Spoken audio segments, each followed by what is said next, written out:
ఇది నేను ప్లాన్ చేసిన ప్రయాణం కాదు, శివయ్య నాకు రాసిన పిలుపు.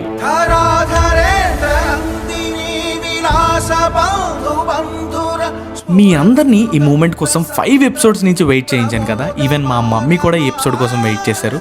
సరే guys, welcome to episode 6. Guys, నా లైఫ్ లో నేను విజిట్ చేస్తున్న 3rd జ్యోతిర్లింగం ఇది after Kedarnath and Srisailam. Today I'm here at Bhimashankar.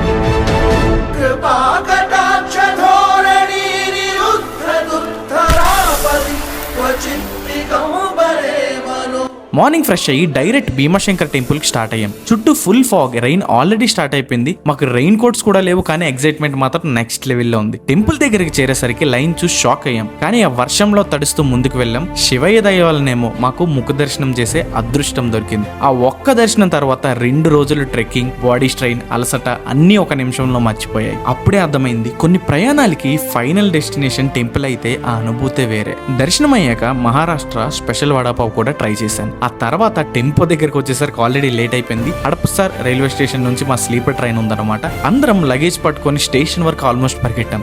Last minute లో ట్రైన్ ఎక్కేసాం. అప్పుడే మా మహారాష్ట్ర జర్నీ అఫీషియల్లీ కంప్లీట్ అయింది. కానీ ప్రయాణం అయిపోయినా ఈ మెమరీస్, ఈ ఎక్స్పీరియన్సెస్ మాత్రం నా దగ్గర ఎప్పటికీ ఉంటాయి. ఇంకా ఈ ట్రెక్ నాకు నేర్పించిన కొన్ని బ్యూటిఫుల్ లెసన్స్ ఉన్నాయి. అవి నెక్స్ట్ ఎపిసోడ్ లో మాట్లాడుకుందాం. మళ్ళీ కలుద్దాం.